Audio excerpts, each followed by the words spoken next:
Assalamualaikum warahmatullahi wabarakatuh. Selamat berjumpa lagi dengan pembelajaran teknologi informasi dan komunikasi. Pada pertemuan ketiga ini, kita akan membahas tentang komputer. Di pertemuan awal dan pertemuan kedua, kita sudah mengetahui sejarah singkat perkembangan komputer dari masa ke masa, bahkan sejak ditemukannya mesin hitung atau kalkulator. Kali ini akan kita bahas apa itu komputer. Minggu yang lalu kita mengenal komputer dari masa ke masa dengan bentuk, ukuran, dan spesifikasi yang berbeda. Di sini ada beberapa gambar komputer. Ini yang paling kiri atas, komputer tempo dulu. Yang pada waktu itu satu unit komputer itu ukurannya cukup besar, bahkan sampai memakan tempat yang sangat luas, hampir satu ruangan kelas. Kemudian setelah tahun 1140, komputer dikembangkan lagi dengan menggunakan komponen-komponen yang lebih simpel yang disebut transistor. Tetapi di sini juga masih menggunakan jenis tabung untuk monitornya. Jadi monitor ini masih menggunakan tabung elektron. Di samping kanan di sini ada tempat untuk memasukkan disket ya. Dan pada generasi berikutnya ada komputer lebih simpel lagi ini menggunakan jenis transistor dan IC, integrated circuit. Kemudian juga ada komputer yang dinamakan komputer jingjing atau laptop. Ini bentuknya lebih simpel lagi ya. Bahkan ada lagi komputer yang lebih kecil lagi, ada yang dinamakan tablet. Sekarang ini sudah kita ketahui ada lagi yang dinamakan Android dan sebagainya. Itu macam-macam komputer dari generasi ke generasi. Selanjutnya, semua komputer itu memiliki prinsip kerja. Di antaranya ada bagian-bagian utama, yaitu yang disebut bagian input, kemudian bagian proses, dan bagian output. Yang dimaksud dengan bagian input, ini adalah bagian untuk memasukkan data yang bisa diproses dengan komputer. Data-data tersebut bisa data berupa angka, karakter, gambar, dan lain-lain, bahkan suara, dengan menggunakan peralatan input yang berbeda-beda. Kemudian pada bagian proses, ini adalah bagian otaknya komputer atau prosesor. Di bagian ini memproses data yang dimasukkan dari bagian input.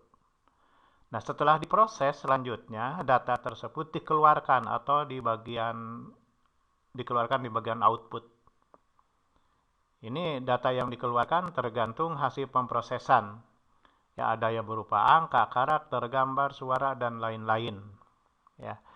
Jadi tergantung data yang dimasukkan. Nah, semua data-data yang dimasukkan ke dalam komputer harus dapat dikenali oleh komputer sehingga bisa diproses. Ya.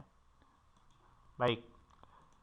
Selanjutnya, perangkat komputer itu terdiri dari perangkat keras dan perangkat lunak. Yang dimaksud dengan perangkat keras komputer adalah piranti atau peralatan atau yang dikenal dengan nama hardware, yaitu perangkat komputer yang berupa fisik, artinya bisa dilihat dan juga bisa diraba. Unsur penting dari komputer agar dapat digunakan harus terdiri dari peralatan keras atau hardware, peralatan lunak atau software, dan orang yang menggunakan komputer atau yang disebut brainware. Ketiga unsur ini penting sehingga komputer bisa dipergunakan. Perangkat keras komputer dibagi menjadi beberapa bagian sesuai dengan fungsinya masing-masing, yaitu ada bagian masukan, ini dikenal dengan nama input device. Bagian pemroses ini dikenal dengan nama prosesor. Dan bagian pengeluaran atau output device. Macam-macam perangkat kelas komputer sebagai peralatan input atau input device diantaranya adalah sebagai berikut.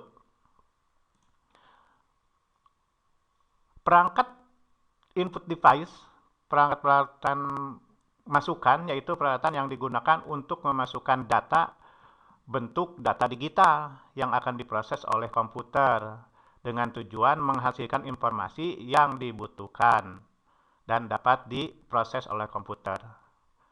Beberapa peralatan input yang umum digunakan antara lain keyboard. Adalah perangkat kelas komputer yang digunakan untuk memasukkan data yang berupa huruf, angka, atau karakter lainnya, seperti titik, koma, atau simbol-simbol lainnya.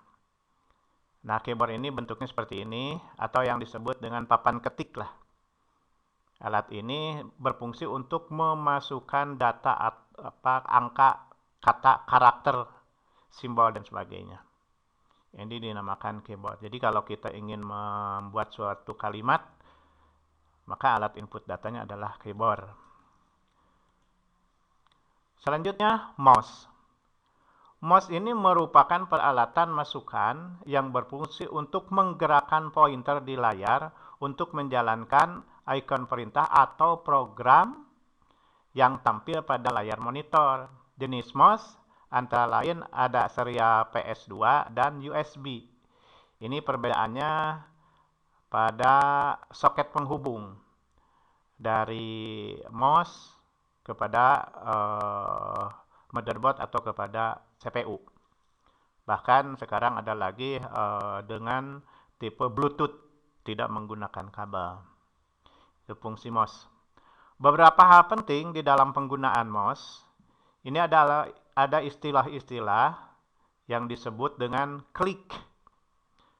Ada klik kanan, ada double klik, ada drag, dan scroll.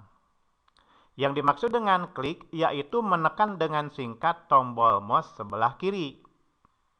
Misalnya untuk mengaktifkan sebuah perintah dan sebagainya. Kalau klik kanan berarti menekan tombol singkat tombol mouse sebelah kanan. Jadi kalau klik itu berarti ada tombol di sebelah kiri dengan telunjuk. Kita klik, tetapi untuk klik kanan ini menggunakan jari tengah. Ya.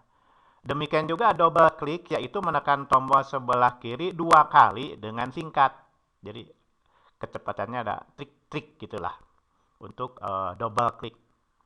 Ini ada langkah-langkah yang dibutuhkan untuk menggunakan perintah double klik. Ada lagi drag.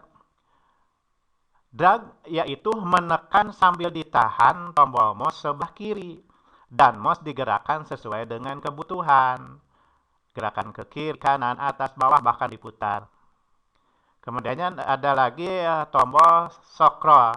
Adalah memutar tombol tengah mouse, maju atau mundur yang berfungsi untuk menggulung layar atau tampilan di monitor ke atas ataupun ke bawah.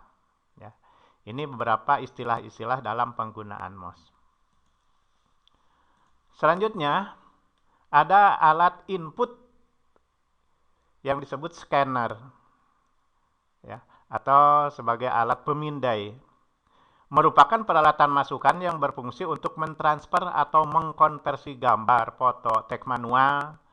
Ya, teks manual itu teks dari hasil fotokopi misalnya, menjadi data digital sehingga dapat dimengerti oleh komputer. Jadi maksud pemindaian artinya memasukkan atau mentransfer atau mengkonversi baik itu berupa teks, gambar, ataupun foto dengan menggunakan alat yang disebut scanner supaya bisa dikenal oleh komputer. Selanjutnya ada mikrofon. Merupakan alat input yang berfungsi untuk merekam atau memasukkan suara yang akan disimpan dalam memori komputer. Mic hanya digunakan untuk memasukkan input suara. Penggunaan mic memerlukan perangkat keras tambahan untuk menerima input suara tersebut, yaitu sound card dan speaker.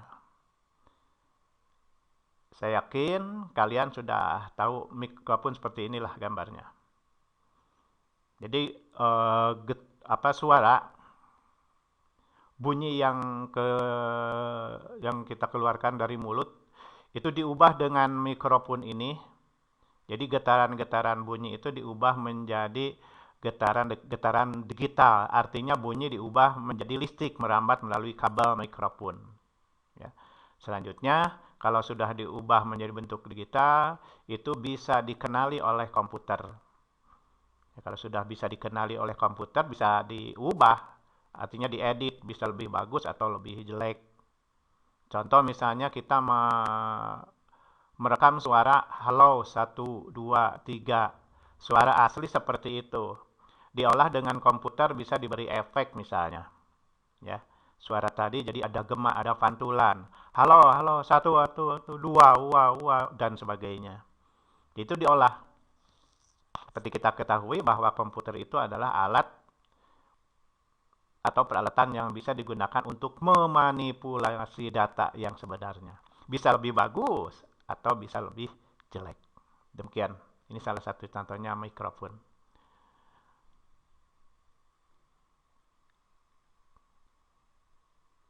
Kemudian ada lagi yang dinamakan alat input webcam. Ya, webcam merupakan kamera real time yang menggambarkan keadaan pada saat itu sehingga gambarnya bisa diakses atau dilihat melalui koneksi internet dengan menggunakan aplikasi video call.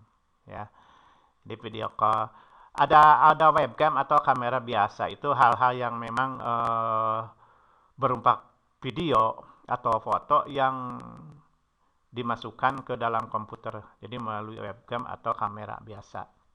Kalau webcam ini real time, jadi untuk memonitor, mengawasi ya CCTV, kontrol kamera televisi maksudnya, jadi untuk mengetahui di sekitar dengan memanfaatkan kamera pengontrol. Ya, ini untuk keamanan misalnya dan situasi yang lainnya. Webcam. Kemudian ada lagi peralatan-peralatan lain yang bisa memasukkan data-data yang dibutuhkan oleh komputer. Ya, misalnya ada macam-macam peralatan musik. Jadi musik misalnya kita petik dari gitar. Di gitar itu ada alat yang disebut sebagai spool untuk merubah getaran yang dihasilkan dari kawat-kawat gitar itu dilangsungkan ke dalam komputer, itu sudah diubah suaranya, ya, bisa lebih bagus atau lebih jelek. Atau peralatan pendeteksi getaran seperti di peralatan pengamatan gunung berapi pada seismograf. Jadi seismograf itu mengubah atau memperlihatkan kepada kita getaran-getaran yang dimunculkan dari gunung berapi dan sebagainya, itu bisa dilihat getarannya. Nah, ini juga bisa diubah menjadi getaran-getaran yang bisa dibaca atau dikenali oleh komputer, sehingga bisa diolah, diproses, dan selanjutnya bisa dikeluarkan. Pengeluarannya bisa berupa print out, dicetak di kertas, atau berupa audio, video, dan sebagainya. Ya. Itu barangkali materi pada pertemuan kali ini. Mudah-mudahan kalian bisa membaca lebih jauh dari modul yang saya bagikan. Terima kasih, tetap jaga jarak aman dan dari penularan COVID-19, dan pergunakan protokol kesehatan di tempat-tempat umum atau pada tempat-tempat kerumunan orang-orang. Kalian harus cuci tangan dengan rutin menggunakan sabun minimal 20 detik. Hal ini supaya kalian tetap terjaga kesehatan. Jangan lupa olahraga yang rutin, makan makanan yang bergizi untuk meningkatkan daya tahan tubuh atau imun kalian.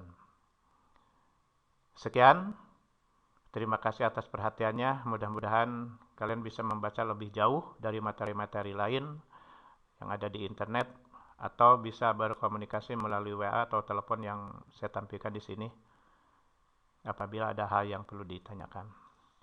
Billahi taufiq wal hidayah. Wassalamualaikum warahmatullahi wabarakatuh.